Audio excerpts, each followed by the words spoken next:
Prime correspondent Praveen కూడా phone line లో ఉన్నారు. అప్డేట్స్ తెలుసుకుందాం. ప్రవీణ్, ఏ సెక్షన్ల కింద అరెస్ట్ చేశారు, వివరాలేంటి? అల్లు అర్జున్ అరెస్ట్ కి సంబంధించిన అప్డేట్స్ ప్లీజ్. ఇప్పటికే అల్లు అర్జున్ పైన కేసు నమోదు చేసినటువంటి పరిస్థితి ఉంది. అల్లు అర్జున్ కూడా హైకోర్టుకు వెళ్ళాడు. తనకు ఈ కేసుకు సంబంధించి ముందస్తు బెయిల్ ఇవ్వాలి, ఈ కేసు నుంచి ఉపశమనం నాకు కలిగి ఇక్కడ కూడా అంటే ఈ విధంగా ఘటన జరుగుతుందని నేను భావించలేదు అనేటువంటి అంశాన్ని కోర్టు దృష్టికి కూడా తీసుకెళ్లినటువంటి సందర్భాన్ని మనం చూస్తాం. కానీ ఎట్టకేలకు ప్రస్తుతం అయితే మాత్రం అల్లు అర్జున్ ను అరెస్ట్ చేసినటువంటి పరిస్థితి కూడా కనపడుతుంది. చిక్కడపల్లి పోలీస్ స్టేషన్ కి మరికొద్ది సేపట్లో తీసుకెళ్లి విచారణ జరిపేటువంటి అవకాశం అయితే కనపడుతుంది. ఇక సంజయ్ థియేటర్ ఘటనలో ఇప్పటికే ఒక మహిళ కూడా మృత్యువాత పడింది. మరొక బాబు హాస్పిటల్లో చికిత్స పొందుతూ తను కూడా తీవ్ర అస్వస్థకు గురై తీవ్ర అనారోగ్య పాలైనటువంటి సందర్భాన్ని కూడా మనం చూసాం. పోలీసులు కూడా ఇప్పటికే దీనిపైన హత్యాయత్నం కేసు కింద నమోదు చేసి పూర్తి స్థాయిలో విచారణ జరిపినటువంటి సందర్భం కూడా కనపడుతుంది. మరోవైపు ఈ కేసును ఏసీపీ స్థాయి అధికారి విచారణ జరిపారు. ఎందుకంటే ఈ కేసులో సంజయ్ థియేటర్ యజమానితో పాటు మరొక ఇద్దరు మొత్తం ముగ్గురు వ్యక్తులను ఇప్పటికే కూడా అరెస్ట్ చేసి వాళ్ళందరినీ కూడా రిమాండ్ కూడా తరలించినటువంటి పరిస్థితి ఉంది. ఇక చిక్కడపల్లి పోలీసులు నమోదు చేసినటువంటి ఎఫ్ఐఆర్ ను కొట్టివేయాలంటూ కూడా అల్లు అర్జున్ హైకోర్టును ఆశ్రయించడం జరిగింది. మృతి చెందడం బాధాకరం, సినిమా విడుదల సందర్భంగా తాను థియేటర్ కు రావడం సహజమేనని, గతంలో కూడా పలుమార్లు హాజరయ్యాను, ఇలాంటి సంఘటనలు చోటు చేసుకోలేదని అల్లు అర్జున్ కూడా తన పిటిషన్ కూడా పేర్కొన్నటువంటి అంశం. ఇక పోలీసులు కూడా దీనిపైన చాలా కీలకమైనటువంటి నిర్ణయం తీసుకోవడం జరిగింది. ఎందుకంటే సినీ ప్రముఖులు వచ్చేటువంటి సమాచారం ముందస్తుగా పోలీసులకు ఇవ్వకపోవడం, ఎందుకంటే అంత మాస్ గ్యాదరింగ్ ఉంది, అయినప్పటికీ కూడా అల్లు అర్జున్ ను పోలీసులకు సమాచారం ఇవ్వకపోవడం, సంజయ్ థియేటర్ యాజమాన్యం కూడా పోలీసులకు సరైనటువంటి సమాచారం ఇవ్వకపోవడం వల్లనే ఈ సంఘటన జరిగింది. ఎందుకంటే అల్లు అర్జున్ లోపలికి వెళ్ళేటువంటి క్రమంలో అల్లు అర్జున్ చేసినటువంటి మరొక తప్పిదం ఏంటంటే థియేటర్ కు వచ్చిన లోపల తను వెహికల్ దిగి లోపలికి వెళ్ళింటే ఈ పరిస్థితి ఉండేది కాదు. కానీ థియేటర్ బయటే తను బయటికి రావడం, తర్వాత కారు నుండి దిగేటువంటి ప్రయత్నం చేయడం తోటి లోపల ఉన్నటువంటి అభిమానులు, మరోవైపు బయట ఉన్నటువంటి అభిమానులు ఒక్కసారిగా అల్లు అర్జున్ చూడడానికి ఎగబడ్డారు. దీంతో తొక్కిసలాట జరిగింది. ఒక మహిళ ప్రాణాలు కోల్పోయినటువంటి సంఘటన. దీనిపైన పోలీసులు కూడా చాలా సీరియస్ గానే తీసుకున్నారు. ఒకరిపై చర్యలు తీసుకుంటే మరోసారి ఇలాంటి ఘటనలు పునరావృతం కాకుండా ఉంటాయనేటువంటి ఉద్దేశంతో అల్లు అర్జున్ కూడా కొద్ది నిమిషాల క్రితమే అరెస్ట్ చేసి చిక్కడపల్లి పోలీస్ స్టేషన్ కూడా తరలిస్తున్నటువంటి సందర్భం కనపడుతుంది. మరికొద్దిసేపట్లో చిక్కడపల్లి పోలీసుల విచారణ తర్వాత ఏం జరగబోతుందనేది మాత్రం చూడాల్సినటువంటి అవసరం ఉంటుంది. ఇప్పటికే తనపై నమోదైనటువంటి ఎఫ్ఐఆర్ ను క్రాష్ చేయాలంటూ కూడా హైకోర్టును ఆశ్రయించడం జరిగింది. హైకోర్టులో కూడా తనకి ఎలాంటి అంటే ఉపశమనం రాలేదు, ఎలాంటి అతనికి ఫేవర్ గా కూడా రాలేదు. దీంతో పోలీసులు అయితే మాత్రం యాక్షన్ దిగారనేది కూడా మనం భావించాల్సి ఉంటుంది. అల్లు అర్జున్ స్టేట్మెంట్ మరొక అరగంటలో అతను స్టేట్మెంట్ రికార్డ్ చేయబోతున్నారు. అతను వచ్చినటువంటి సందర్భం, మరోవైపు జరిగినటువంటి పరిణామాలన్నిటిపైన కూడా పూర్తి స్థాయిలో అల్లు అర్జున్ ను యొక్క స్టేట్మెంట్ కూడా రికార్డ్ చేసేటువంటి అవకాశం అయితే స్పష్టంగా కనపడుతుంది. ప్రస్తుతం చిక్కడపల్లి ఏసీపీ కూడా ఘటనా స్థలానికి చేరుకోవడం జరిగింది. ఇప్పటికే అల్లు అర్జున్ కూడా అదుపులోకి తీసుకున్నటువంటి పరిస్థితి ఉంది.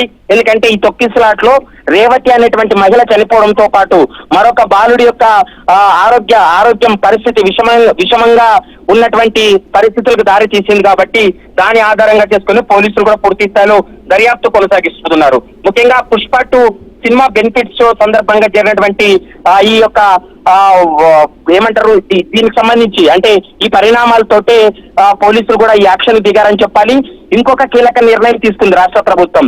ఇక నుంచి సినిమా బెనిఫిట్ షోకు ఎలాంటి అనుమతులు లేవంటూ కూడా మంత్రి కోమటిరెడ్డి వెంకటరెడ్డి కూడా స్పష్టం చేసినటువంటి పరిస్థితి ఉంది. సినిమా పుష్ప 2 సినిమా దారికి తీసినటువంటి పరిణామాలతోటే తెలంగాణలో బెనిఫిట్ షోలకు అవకాశం లేకుండా పోయిందనేది కూడా మనం భావించాల్సి ఉంటుంది. మరికొద్ది సేపట్లోనే పోలీసులు అయితే మాత్రం అల్లు అర్జున్ ను చిక్కడపల్లి పోలీస్ స్టేషన్ తరలించి చిక్కడపల్లి పోలీస్ స్టేషన్ లో విచారణ జరుపుతారు. అతను స్టేట్మెంట్ రికార్డ్ చేస్తారు. ఇప్పటికే ఈ కేసులో సాక్షులుగా కూడా కొంతమందిని పెట్టడం జరిగింది. దాదాపు 5-6 మంది సాక్షుల యొక్క స్టేట్మెంట్ రికార్డ్ చేశారు.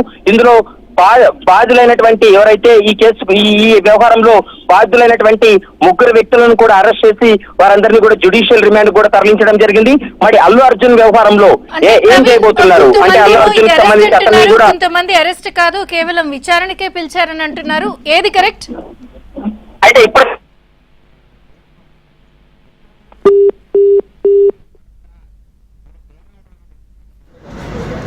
కాఫీ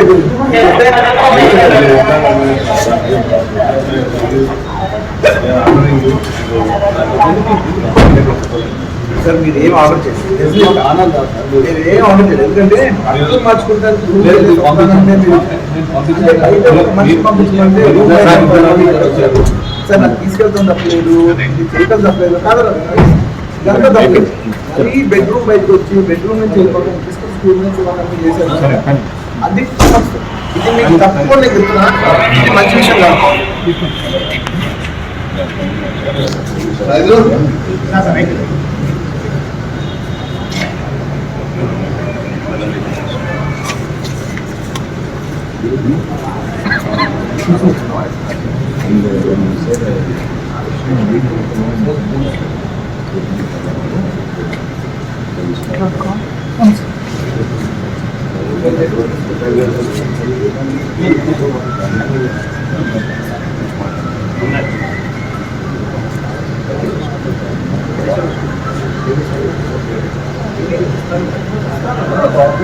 శాంతి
ఏ క్రెడిట్ వచ్చినా రాలేదు నా చేతిలో ఉండాలి గుడ్ అయినా